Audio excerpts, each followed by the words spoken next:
Hello साथी, good morning, नमस्ते। यहाँ सबैलाई स्वागत छ सङ्गीता युट्युब च्यानलमा। हजुरहरू सन्चै हुनुहुन्छ होला भन्ने आशा छ। म पनि एकदमै सन्चै छु र आज पनि एउटा भिडियो लिएर हजुर सामु उपस्थित भइसकेको छु। सबैले हेरेर साथ सपोर्ट दिनुहोला भन्न चाहन्छु। आज चाहिँ हजुरहरूले फरक ठाउँमा देख्न सक्नुहुनेछ किनकि मैले माथिको भान्सा तल सारेको छु। मेरो पहिलाको पुरानो भान्सा यो थियो नि त, यो थियो। तर त्यसपछि मैले फेरि मलाई यहाँ सानो भयो, एउटा कोठा सानो छ, यतातिर फेरि छ, यतातिर राख्ने ठाउँहरू खासै छैन नि त, त्यही भएर सानो छ। अनि यतातिर बनाएको थियौँ, यतातिर दुधहरू डोहेर राख्नुपर्छ। अनि र माथितिर जाँदा आउँदा मलाई एकदमै गाह्रो भएकोले मैले तल भान्सा फेरि सारिसकेँ। अनि माथि पकाउन जान्छु, फेरि दुध ल्याउने मान्छे आउनुहुन्छ, फेरि दुध दिन आउनुपर्छ किनकि त्यो टाइम भनेको मेरो खाना पकाउने नानीहरूको लागि एकदमै छिटो खाना पकाउनु पर्थ्यो। मलाई भ्याइ नभए तल माथि दुख्दा मेरो खुट्टा दुखेको भएर अनि नभ्याएको भएर यहाँ भएपछि मलाई सजिलो हुन्छ, यतातिर काम गर्दै यतातिर खाना पकाउँदै गर्छु भनेर दाल पाकिसकेको छ। अनि अब भात पकाउँदैछु। अनि अब यताबाट बाहिर निस्किसकेपछि मेरो यतातिर काम गर्न सजिलो हुने भएकोले मैले यो गरेको हो। तलको पहिला पुरानो ठाउँमा भान्सा सारिसकेँ र यतातिर पारा बाछा मात्रै सारेछु। बाख्रा अझै सारेको छैन, बाख्राले यहाँबाट बोलाइरहेको छ मलाई। र अब चल्लालाई थोरै दाना दिनुपर्छ। म चल्लालाई दाना हालिदिन्छु। यो देख्न सक्नुहुन्छ जौ। अनि मैले मेरो चल्लाको लागि के दाना खुवाउँदैछु, लोकल चल्लाको लागि यो देख्न सक्नुहुन्छ जौ हो।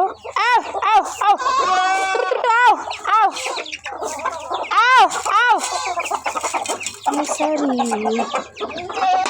कोही त त्यताभित्र पो छ त, निस्केकै छैन त। यही मौकामा सबै चल्ला बाख्रा सबै निस्किसक्यो।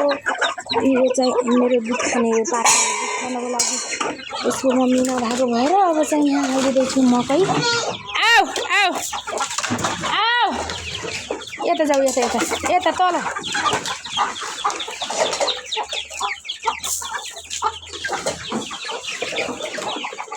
है बाख्राले के मेला लगाएको छ यतातिर।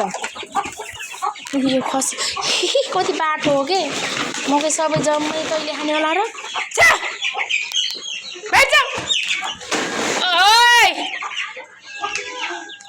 भाइ सक्दैन बाबु, धौ भएर फेरि त्यो खाना गएको छ उखुको पानी र अनि दुबोमा हिँड्न जाने भने डक्टरले,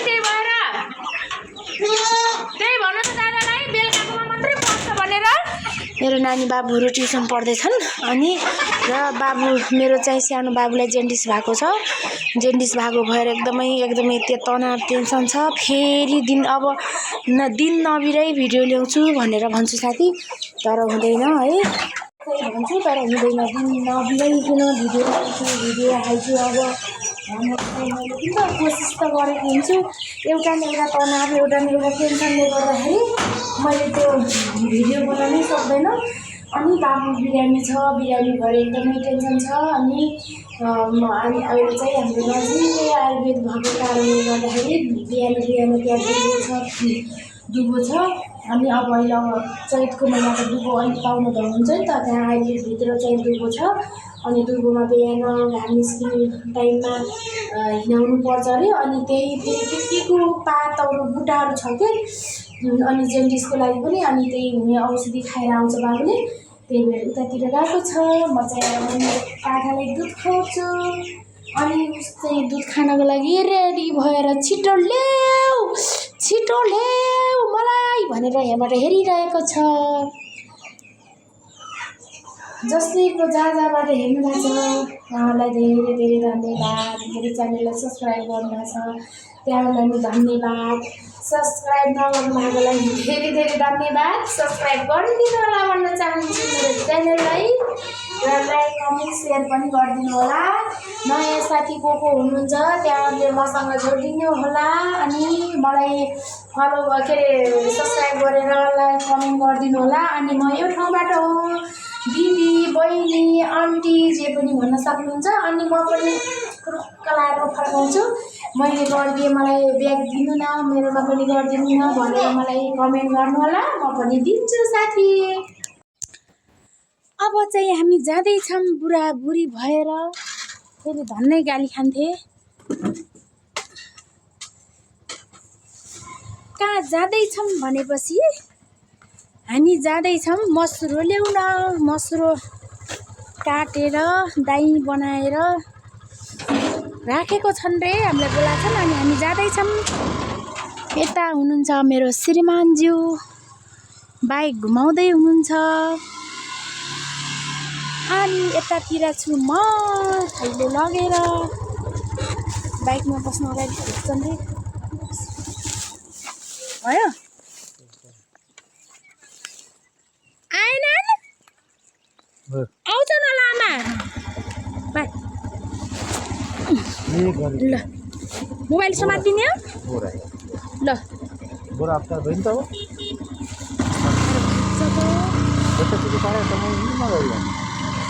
यसरी जाँदैछौँ। उतादेखि अटो आइरहेको छ।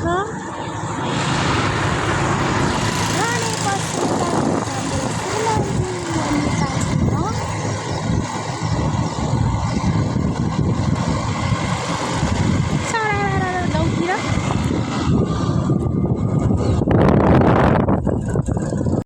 हामी चाहिँ आइसकेको छौँ। अब यतातिर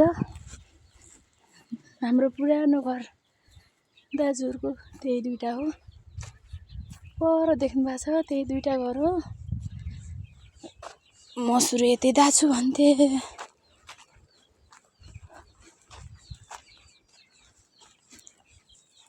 रहेछ जाने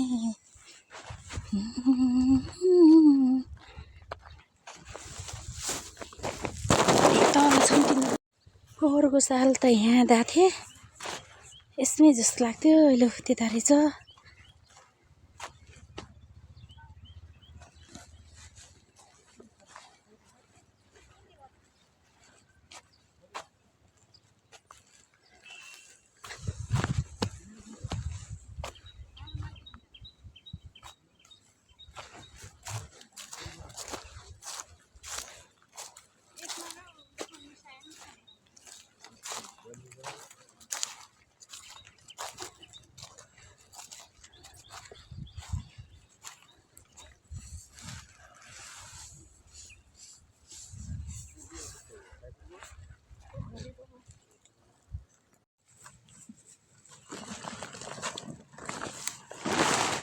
मसुरोको ल नानी तेरो बडा थाप्दे थाप्नु न हजुरले हो नि।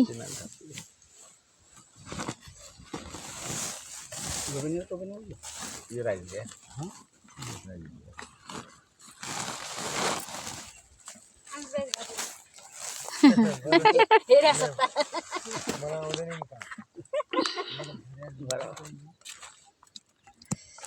बरु च्यातेपछि नि भन्ने राम्रो छ। ती उसबाट ल्याम र रुपलालाई बनाइदिस् बडा भन्यो त रुपलाले लैजानुलाई दिने भन्थ्यो। कसले? रुपलाल हाम्रो घरमा उठाउने मसुरा उठाउने बडा त्यही हो। नाफो गराउनु त नाफो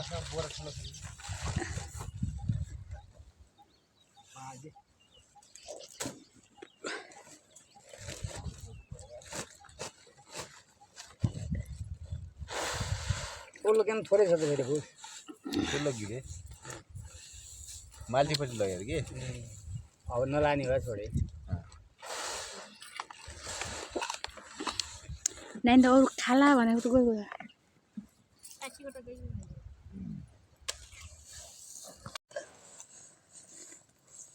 फुट्न नआएको तारले भने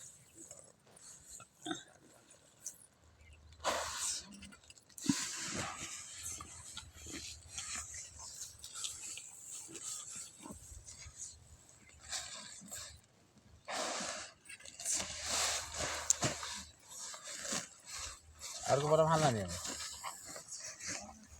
तपाईँ हाल्ने उडाउनु त सही हो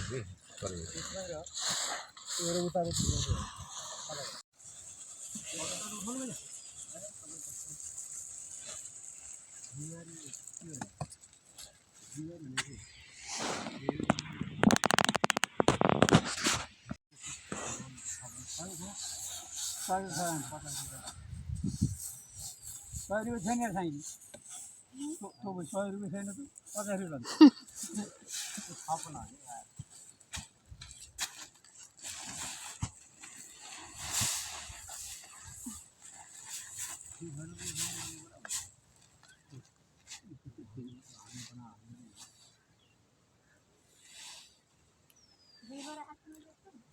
अलि बाँड्न भन्ने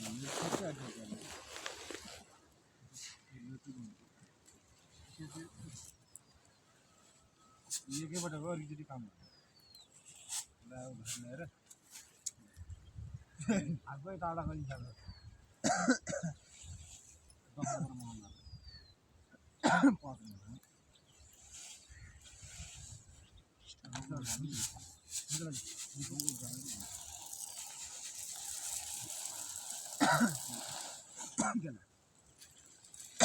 भन्ने ल्याउँछ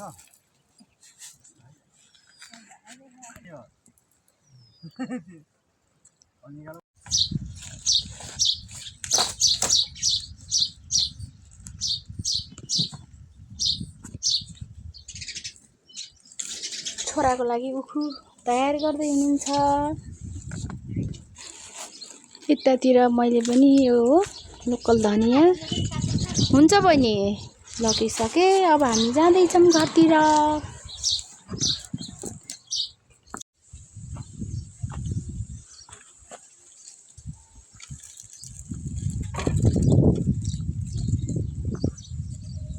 कति राम्रो फुल फुलेछ।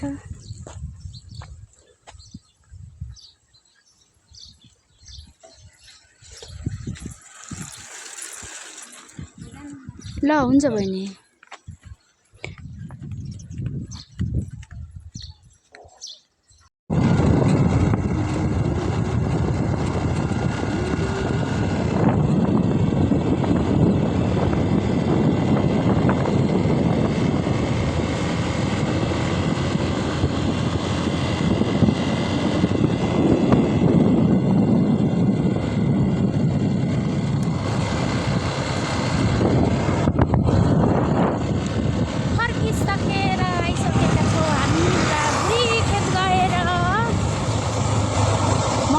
भुस बारेर बडा हालेर फर्किसकेका छौँ।